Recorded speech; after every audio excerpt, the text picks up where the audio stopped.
This man, Arabambi, of the faction of Mr. Apapa, does not even need anybody's recognition, does not need anybody's attention. However, Labour Party has come out to respond to him.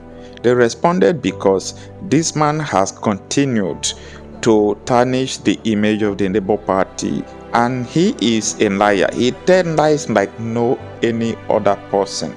So, in this video, Labour Party has come out to issue a warning to him and Mr. Papa, telling them that any other further utterance that they are going to deal with them, they will be arrested. And I am telling Nigeria today, I am telling the Director General of Police with due respect, I am telling the Director General of SSS with due respect that they are not members of the Labour Party. If anyone calls... Alleged threats, I hereby read out my press release and response to that effect. Alleged threat to life by Arabambi, a joke taken too far. News recently went around where they embattled Mr. Abayomi Arabambi, former personal assistant to Barrister Julius Abure, my Labour Party national chairman, where he alleged very strongly that I sent him a message that I was directed by His Excellency Mr. Peter Obi to attack him or any other person at the tribunal. Ordinarily, I would have laughed over such unsubstantiated and unfounded accusation. But for the benefit of some members of the public, especially the Nigerian youth, who do not know the character called Arabambi, in all views, I see such baseless attempt to defame my person as a last kick of a dying horse. Arabambi is well known with lies, propaganda, blackmail, and deceit. Reasons why the party expelled him in 2014 and his principal sacked him from our party in December 2022. I wish to use this medium to state categorically clear that as a very educated person with fair understanding of English language, that on no account did I reduce myself to Arabambi level by sending such a message as alleged. I never wanted to take this current hullabaloo he created along his newfound friends personal. It is important I remind Arabambi that those who fetched ant-infested firewood had invited lizard to their abode. Recall, Arabambi called the noble Nigerians who believe that justice must prevail in the 2023 presidential election, especially the obedient. He called them obediots. Such description of hardworking Nigerian youth is an invitation to self-destruct. I know he should have known this when he called them obedient. I have said it time without number that Peter Obi's presidency is Nigerian's project. I challenge Arabambi to make public the said conversation in order to quantify and qualify his alleged threat of life from me. Let me make it categorically clear that neither Peter Obi nor any other person has or even contemplating to influence or stimulate any such response to Apapa from Nigerians who already knew that Apapa, Arabambi, and their cohorts have been heavily compromised to thwart the proceedings in the tribunal. The evidences are so clear by the private jets they ride and the vehicles they move around. Peter Obi is known as a peace-loving man who never condones violence. As a governor of Anambra State, it is on record that his tenure witnessed the most peaceful era in that state. He is renowned to be the only governor in Nigeria who moved around without a bulletproof car. He ensured that brigandry, violence, or any form of skirmish ceases in that state. So for anyone to imagine suggest or even contemplate to associate Peter Obi, our presidential candidate, with an act of violence is a pure mischief taken too far, and this the party must address. Labour Party is demanding that Arabambi must come up with evidence and facts that my person, Ahanotu Kennedy, is under instruction to visit him in violent way. We may let so many things of his actionable utterances to sleep, but certainly not this unfounded allegation, which we view as a very serious and defamatory to the person of Prince Kennedy Ahanotu. I therefore call on all of us of Labour Party and our principal, Mr. Peter Obi, to remain focused amidst many provocations coming from those who are tempted to hijack the Labour Party. Thank you, Nigerian youths and obedience, for your continuous support. We believe that victory must surely come at last. Thank you and God bless you. Well, thank you very much. You have heard from our national youth leader the allegation leveled against him and our principal, His Excellency Peter Obi, unfounded, few lies and mischief, and a few blackmail. Well, we shouldn't have even contemplated joining issue with people like Arabambi. But when it comes to matter of national security, instigating violence, castigating people, blackmailing, going about saying all sorts of lies, even instigating, castigating and blackmailing, putting words into the mouth of judiciary. What they say, what they didn't say, they'll just come around and then say things which are purely lies in their desperation to assume the leadership or to scuttle the victory, the success recorded by the Ovidian movement. So we at the party level categorically denounce such statement. There is never such thing had happened. Labour Party and the Ovidians are highly obedient and the peaceful. We have conducted our rally, we have conducted our campaign, we have never touched an ant. You understand? So talk less of now when we are in the hand of the judiciary, which we believe our judiciary are going to, do justice to the, as it is deserved. So we don't have to do such like that. We know Arabambi,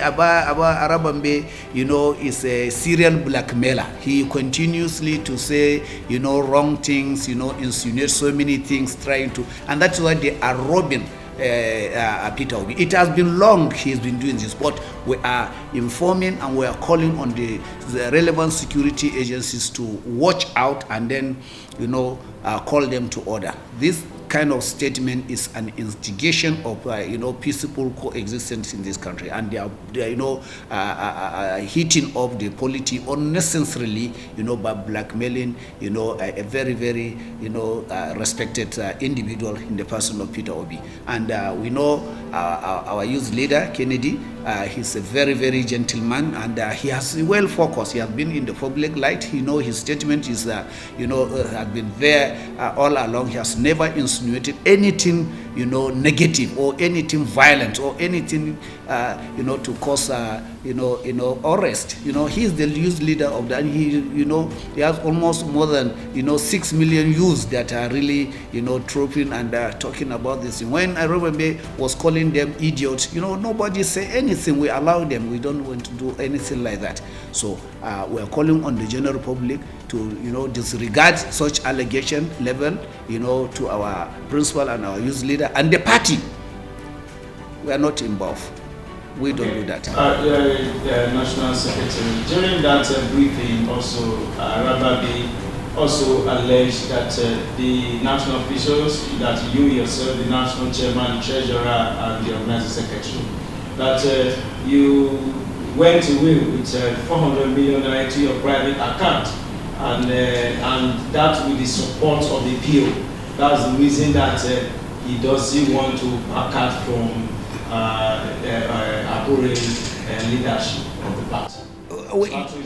You see, the issue of those allegations are in court, and a time of reckoning is going to come. Arabambi, with and his co-travelers are saying things which they will come to account for all those allegations they are leveling against a respected individual. I, for one, will definitely take it off. Whoever accuses me wrongly and put it in the public domain and castigated, blackmail my name, definitely I'm going to take it off with the appropriate judiciary. So we allow them to say what they want to say. They don't deserve response. Only thing we are responding is to put things in proper perspective so that the public should not be, bad news usually travel faster than the good one. So we need to counter and tell the public the true position of what is really going on. So we want the general public to know that this issue of 200, it was 200 before, now they increases to 400, and so we never can say. And now they are even, migrating from, monetary issue to life-threatening issue. We don't do things like that, but let them continue to do it. We know what they are doing. We know what they are doing. Their game is over. They are sinking already. Their ship has already been drawn. So, they are trying to catch anything, they don't care who to rub into their deep shit. So, we are not going to join issue with them about that. But appropriately, we want them to continue to go and say these lies and also level this allegation against us. But they know they are going to depend it in the appropriate court of law. This is, I can assure you, even if, at the party level, we have already taken, the party has already taken position. It has disciplined them. Those who are members of the party have already been disciplined. Those who have been suspended have been suspended. Those who have been, recommended for expulsion from the party have been recommended by the neck.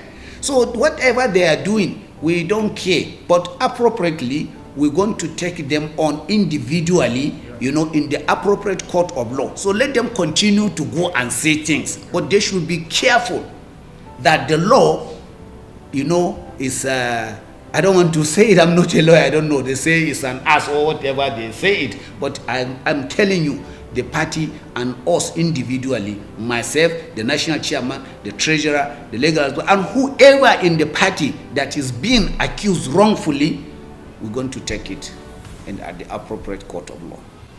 Well, the Kano judgment, there is so much confusion about that judgment. And I think the court shouldn't have even gone into that matter in the first place. As to the fate on Abia, the court said it in that judgment that there is no way the court could give orders and could make a pronouncement on what happened in Abia. He said it. The judge was referring to the court's territorial jurisdiction. That matter is actually a pre-election matter. When you are talking about the qualification of a person to contest the election, what they were alleging and their prayer to the court was that they were saying that the party did not submit a register of members, and because it did not submit, and that is a mandatory provision in section 77, that because we did not submit, that means that the votes scored by our candidates at the election are invalid. But that is never correct. That section of the law never pronounced about the punishment for not submitting register of members. But we have to make it clear that the party submitted our register, we submitted the hard copy, we submitted the electronic copy of the membership register as when due, and that our candidates are qualified, and in the first place, if you want to challenge the outcome of a primaries and the submission of a party's name to INEC, it's a pre-election matter, and you ought to have done that within 14 days of the occurrence of the event. These events occurred since last year, and we submitted the names of our candidate for governorship and members of the House of Assembly since July 22, and the final list was published on October 4 last year. If you look at the time frame between then and when that matter was filed, this matter in Kano was filed on May 11. It will surprise you that this matter was filed May 11 and judgment delivered May 19. Look at the speech. So it is clear that there is something went behind. We were never served as a political party. And one of the things that we have to be confident that judgment can never affect any of our members that have been elected. The reason is their names were not on that process. You know, the court was actually was just going back and forth. The court said it that the members elect, the governor elect in Abia, and the members elect were not before the court. But the court must also have said that even the members in Kano were not before the court. The defendants in that matter were INEC and Labour Party. And the truth is that Labour Party was never served. We are here in the Nigerian Secretariat. If you want service on a party, on a political party, should be at the national headquarters of the party and should be service on the principal officer of that party. Nothing of that happened. But we knew what happened.